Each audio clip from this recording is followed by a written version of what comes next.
నమస్తే. Welcome to #you. నేను మీ నరేష్. ఈరోజు గాంధీ భవన్‌లో జరగబోయే పీసీసీ మీటింగ్ ఏదైతే ఉందో మహేష్ కుమార్ గౌడ్ అధ్యక్షన జరగబోతా ఉంది. దానికి సంబంధించి ఏదైతే స్థానిక ఎలక్షన్లకు సంబంధించి ఎలా ముందుకు తీసుకెళ్లాలి, స్థానిక ఎలక్షన్‌లో ఎలా గెలవాలి, మరియు మొన్ననే కొత్తగా డీసీసీలుగా ఎన్నికైన ఎవరైతే ఉన్నారో డిస్ట్రిక్ట్ కాంగ్రెస్ కమిటీ సభ్యులు ఎవరైతే ఉన్నారో వాళ్ళకు కూడా స్వాగతం పలుకుతూ, మరియు ఏదైతే పాత డీసీసీలు ఉన్నారో వాళ్ళు కూడా ఈ స్థానిక ఎలక్షన్లకు సంబంధించి దాన్ని ముందుకు ఎలా తీసుకెళ్ళాలి, ఏదైతే కాంగ్రెస్ ప్రభుత్వం ఏర్పడిన తర్వాత వాళ్ళు తీసుకొచ్చిన పథకాలు ఏవైతే ఉన్నాయో జనాల్లోకి ఎలా తీసుకెళ్ళాలి, ఈ స్థానిక ఎలక్షన్లో ఎలా గెలవాలి, ఈ స్థానిక ఎలక్షన్లకు సంబంధించి చాలా ప్రతిష్టాత్మకంగా తీసుకున్నారు దీన్ని. సో దానికి సంబంధించి దీన్ని వీటన్నిటిని తీసుకొని ముందుకు ఎలా వెళ్ళాలనేది ఈరోజు పీసీసీ మీటింగ్ గాంధీ భవన్లో జరుగుతూ ఉంది. దానికి అధ్యక్షులుగా ముఖ్యమంత్రి రేవంత్ రెడ్డి గారు, అలాగే తెలంగాణ ఇన్ఛార్జ్ మీనాక్షి నటరాజన్ గారు, అలాగే మంత్రులు ఏదైతే ఈ మీటింగ్ ఉందో దీంట్లో పాల్గొంటారు. ఈ పీసీసీ మీటింగ్కి సంబంధించి ఇందులో ఏ అంశాల గురించి ఉందనేది తెలుసుకునే ప్రయత్నం చేద్దాం. ఈరోజు జరగబోయే meeting TPCC chief Mahesh Kumar Goud అధ్యక్షతన గాంధీ భవన్లోని రాష్ట్ర కాంగ్రెస్ కమిటీ సమావేశం అయితే జరగనుంది. అయితే దీనికి సంబంధించి ఈ భేటీకి సీఎం రేవంత్ రెడ్డితో పాటు A I C incharge Meenakshi Natarajan and A I C కార్యదర్శులు విశ్వనాథన్, సచిన్ సవాద్, మంత్రులు, కొత్తగా ఎన్నికైన పార్టీ జిల్లా అధ్యక్షులు మరియు దాంతోపాటు పూర్వ అధ్యక్షులు వీళ్ళందరూ ఈ సమావేశంలో భాగంగా కొత్తగా నియమితులైన కాంగ్రెస్ జిల్లా కమిటీకి సంబంధించిన వాళ్లకు ఘన స్వాగతం పలకడం అయితే జరుగుతూ ఉంది. అయితే పార్టీని బలోపేతం కోసం కొత్త డీసీసీ అధ్యక్షులు చాలా చురుకుగా పనిచేయాలని, రాష్ట్ర నాయకత్వంని దిశానిర్దేశం అంటే ఏదైతే వీళ్ళు ఉన్నారో వీళ్ళని దిశానిర్దేశం చేయాలని చెప్పేసి చేశారు. అదే సమయంలో తమ పదవి కాలంలో పార్టీకి విశేష సేవలు అందించిన పూర్వ డీసీసీలు అధ్యక్షులు వాళ్లకు ప్రత్యేక ధన్యవాదాలు కూడా తెలియజేయడానికి మీటింగ్ పెట్టారు. అయితే ఈ పీసీసీ సమావేశంలో అత్యంత ప్రాధాన్యంగా రాష్ట్రంలో జరుగుతున్న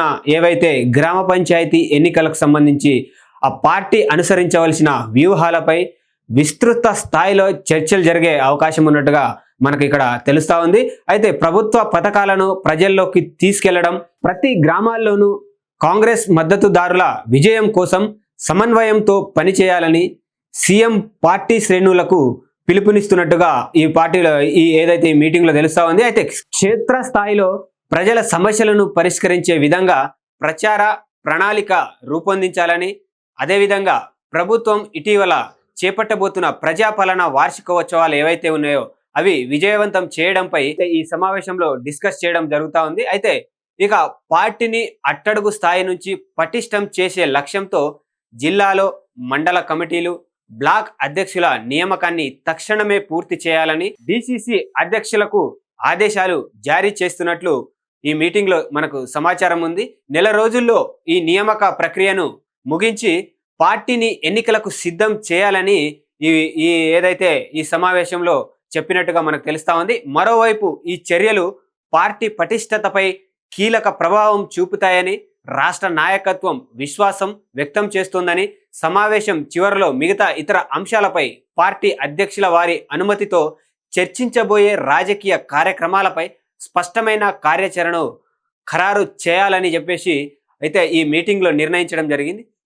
ఈ సినారియో మొత్తం ఏదైతే ఈ మీటింగ్ సంబంధించి చూసుకున్నట్లయితే ఏదైతే గ్రామ పంచాయతీ ఎన్నికలు ఏవైతే ఉన్నాయో కొత్తగా డీసీసీలుగా ఎన్నికైన వారు ఎవరైతే ఉన్నారో వాళ్ళను కూడా తీసుకొని పార్టీకి సంబంధించి ఏవైతే గతంలో పార్టీ ఏర్పడక ముందు ఇచ్చిన హామీలు కావచ్చు, గ్యారంటీలు కావచ్చు, వాళ్ళు ఇచ్చిన పథకాలు ఏవైతే ఉన్నాయో అవన్నీ ప్రజల్లో తీసుకెళ్ళి ఏదైతే స్థానిక ఎలక్షన్లో ఉన్నాయో కరుడు కట్టిన కాంగ్రెస్కి సంబంధించిన వాళ్ళైతే ఈ స్థానిక ఎలక్షన్లో పోటీ చేస్తూ ఉన్నారు. కాబట్టి వాళ్ళను గెలిపించే దిశగా పార్టీ అయితే వీళ్ళకు ఈ సమావేశంలో చెప్పడం అయితే జరిగింది.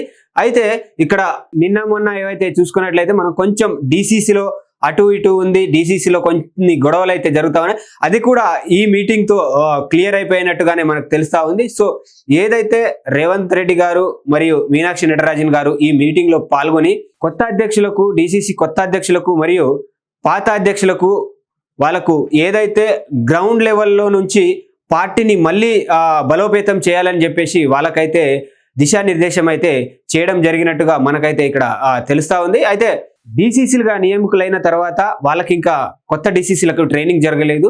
జనవరిలో వీళ్ళకు కొత్త డీసీసీలకు ట్రైనింగ్ జరిగే అవకాశం అయితే ఉందన్నట్టుగా ఈ సమావేశంలో చెప్పడం జరిగింది. అలాగే ఏదైతే 9 రోజుల పాటు 2 సంవత్సరాల ఏది ప్రజాపాలన వార్షికోత్సవం ఏదైతే ఉందో దాన్ని కూడా 9 రోజుల పాటు ఘనంగా జరిగేలా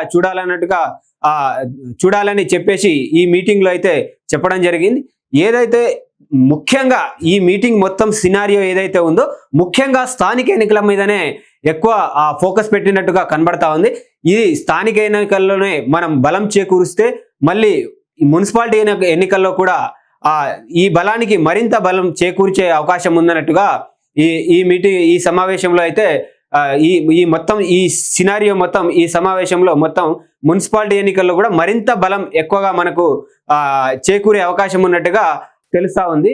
సో కాబట్టి ఏదైతే కొత్తగా నియామకమైన డీసీసీలు ఎవరైతే ఉన్నారో అలాగే మనకు పాత డీసీసీలకు సంబంధించి కొంచెం నిర్లక్ష్యంగా ఉన్నవారు కూడా దీంట్లో చాలా ఉత్సాహంగా పనిచేయాలని చెప్పేసి సూచనలు చేయడం అయితే జరిగింది. మరి స్థానిక ఎన్నికలకు సంబంధించి మరి ఎంతవరకు డీసీసీలు బలం చేకూరుస్తారు, కాంగ్రెస్ పార్టీని ఎంతవరకు గ్రౌండ్ నుంచి పైకి తీసుకొచ్చే దానికి ప్రయత్నం చేస్తారు అనేది మొత్తం మీద ఈ సమావేశం సినారియో అయితే స్థానిక ఎలక్షన్ దాంతోపాటు ఏదైతే ప్రజాపాలన వార్షికోత్సవాలు ఉన్నాయో ఈ రెండింటి మీదనైతేనే ఎక్కువ ఫోకస్ పెట్టండి అని చెప్పేసి ఈ సమావేశంలో డీసీసీలకు దిశానిర్దేశాలు చేసినట్టుగా మనకు తెలుస్తా ఉంది.